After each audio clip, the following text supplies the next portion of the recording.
Di ho ba, mga kababayan? Tuloy.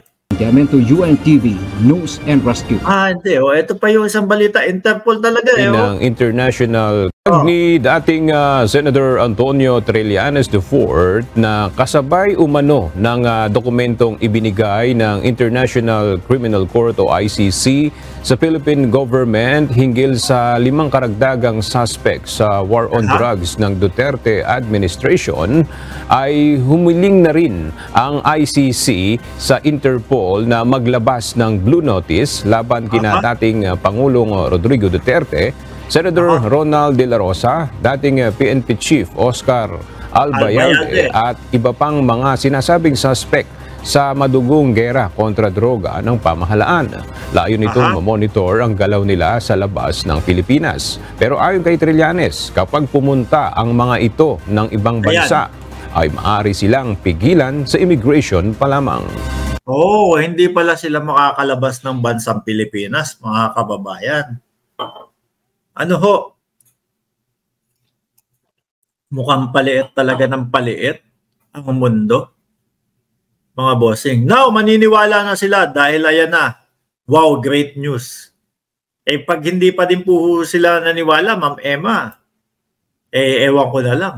No? Kabila na po ang mga nagbabalita na talagang pag-entra na ho, pagpasok na ng ICC, ayan, hindi napipigilan ng ICC. Hindi napipigilan ang Interpol, mga kababayan. Makate sa ulo to talaga, mga boss. Tapos tingnan mo, ano pa ang sabi dito sa balita? Pipigilan silang makalabas ng bansa. Maari silang i-hold sa mga iba't ibang immigration counters kung saan man silang bansa lalabas. So yun yung magiging sitwasyon pagka merong blue notice. Ayan. Samantala, sabi ni Reynold Lagindaw fake news daw po, mga kababayan. Pero mo mga malalaking na yan, tagapagbalita. Naiisip pa ng mga DDS na fake news daw po, mga bossing. Sa mensahe ni Solicitor General Menardo Guevara sa UNTV, sinabi nitong wala siyang impormasyon sa request para sa Interpol Blue Notice na sinasabi ni Trillanes. Paano nga ho kung may ganon, mga kababayan? Di ba Cheryl Santa Maria? Di ba Arnedo Olaes? Blue Notice na yan. Pag nag-backdoor iyan, red tag notice na. Naku, may whole departure order. Na pala sila. HDO, kawawa naman. Iyak na lang. Paano nalalabas yan? Kung sakali mag-backdoor yan, mga kababayan. Hirap ng ganun. Saan punta? Pag pumunta naman sa taas, China ang punta. Sa ilalim naman po, Malaysia naman po, mga kababayan. Wala na. Mahirap nang kumilos yung mga ganun mga kababayan. Kaya nga di ba si Kibuloy, hanggang ngayon, ang balita po, nando sa Oblo. Sa Oblo ng Davao, mga kababayan.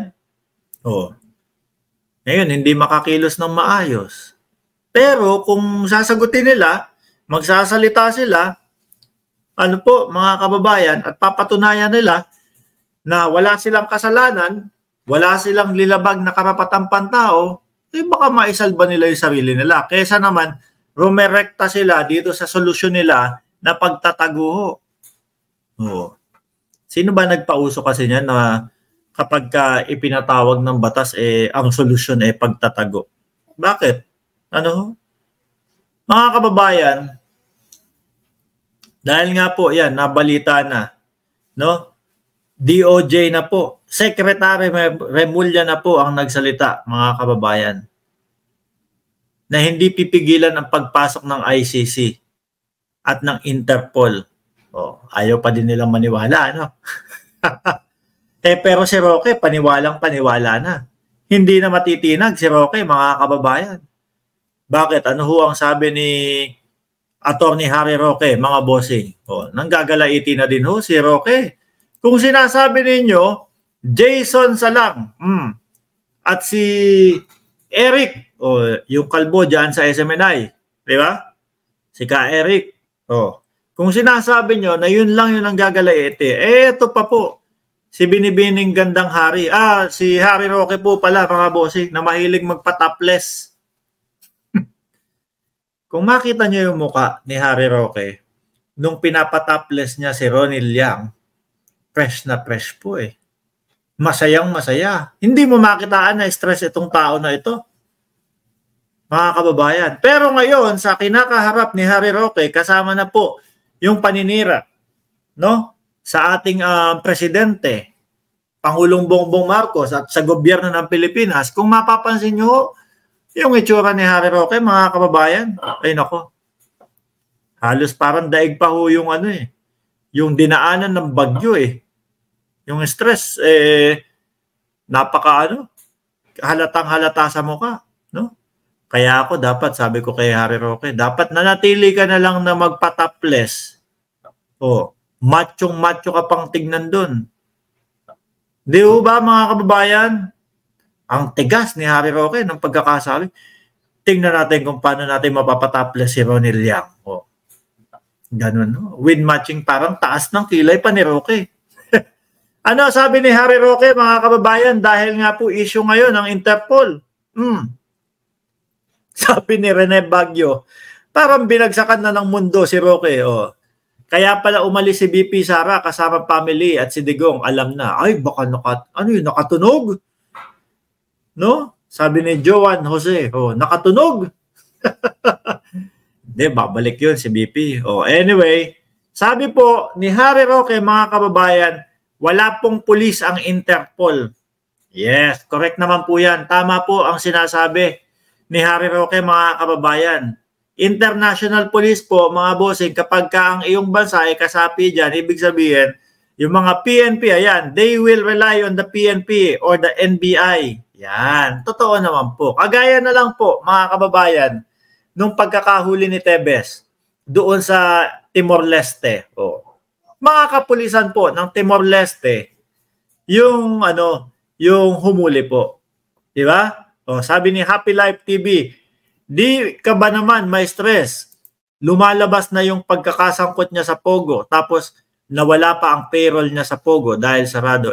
Sir, ikaw sinasabi mo na nasasangkot si Roque dyan. Baka pagkakataon lang yun.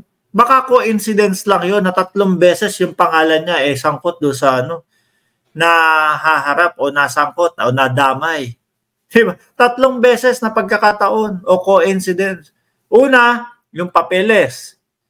Diba? Papeles na magkasama nga sila ni A.R. de la Serna kung saan man punta, magturukan o magtusukan ng injection kapag tumaas ang diabetes ni Roque. Ako po baka yun lang, yung gamot. Dahil pwede namang i-injection, hindi natin alam kung saan pwedeng itusok yan. At pwede naman pong i-oral, mga kababayan. Kumbaga yung gamot i-oral sa bibig. At least importante may tao na nag-aalaga at mag-aalaga sa kanya sa panahon na yun. Di ba? Tapos pangalawa, yung mga bank account. Pangatlo, ito ng mga Chinese. Yung isa kung anumang national yun sa loob ng bahay nila. Di ba? Galing mismo sa bibig ni Atty. Harry Roque. Sobrang nagagandahan ako sa bahay ko. Di ba?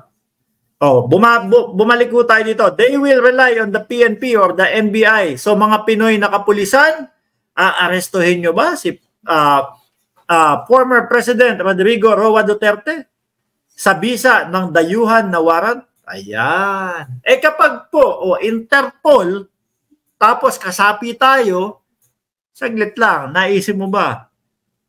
Nakasapi tayo sa Interpol. Natural, gagalangin yan. No? Yung warrant of arrest. Nakita nyo naman si Kibuloy. Di ba? Kahit best friend niya ni dating Pangulong Duterte. Tingnan nyo naman, 2 batalyon, ayun. Kukunin si Kibuloy para dakpin ho. Di ba mga kababayan? Ang NBI ho, ayaw na ayaw nila ng ganyan. Nakita nyo nga ho, yung unang balita natin. Talagang pinipili to na tapusin ng NBI yung mga krimen sa Pilipinas. Ako ho, naniniwala ako, no? Kahit na mga kapwa Pilipino, yung mga kapulisan na kapwa natin mga Pilipino, no? Igagalang po nila. Yung kung ano man ang iutos ng international police o Interpol ho, mga kababayan. Kasi kasapi ho tayo yun eh. At hindi naman lahat, maka Duterte. Ano po?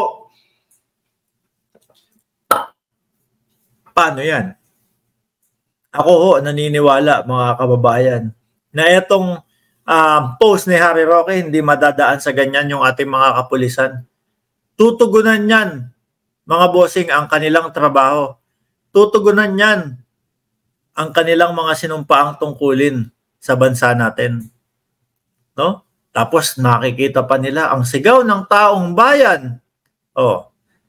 Ano ang sigaw ng taong bayan? ICC daw papasukin. Interpol papasukin na din. Di ba, mga bossing? Nakakalungkot man hong isipin, mga kababayan, na ganito ang nangyayari kay dating Pangulong Duterte, mga bossing. Kaso nga lang ho, no? Kapag kaganyan ng usapan, kapag kami nalabag na batas, pag kami mga nalabag po na karapatang pantao, mga kababayan, pasensya na ho. Mukhang kailangan papanagutin ho. Mukhang kailangan magbayad. Ano po? Kahit maka Duterte, pag tapat sa serbisyo, tutuparin nila, sabi ni Ma'am Emma Ordonez. Yan. Malay natin, baka may nauna ng Interpol sa Davao. Yun nga po, no? Usap-usapan niya yun na yung nakasuot ho ng NBI, mga kababayan, talagang kanu daw ho yun. Sabi nila ho, no? Kasi ako, hindi naman ho ako mabilis maniwala Hindi porket, nakakita ako, nakasuot ng NBI, tapos maputing lalaki, mukhang kano. Isipin ko, kano na agad. Hindi naman ganun, mga bossing. Di ba? Pero usap-usapan ho, parang meron pang nakamata. Ito, sinasabi dito, parang ang sinasabi ho, mga kababayan, ayan, na etong, ayan, yung maputing NBI daw ho, mga kababayan, sabi dito, is that USAF Colonel Ray Powell of the Pentagon's Guardian, kung ito nga, National Security Innovation, a CIA think tank, ina-propaganda outfit daw po. Baka nga, mga bossing, tapos maririnig pa natin yung sinasabi ni Secretary Boying Remulla, mga kababayan. Okay na. Walang hahadlangan sa ICC at International Police o Interpol po, mga kababayan. Parang may post na ganun Not sure kung kanino ka pa ko na po napanood. Ayan, mga kababayan. Anyway, bibigyan ko po kayo ng mga update sa mga ganyang talakayan. Bibigyan ko po kayo ng mga update, mga bossing, patungkol po dito sa mga kaso na ito. Pets Sante, salamat po sa inyong super sticker.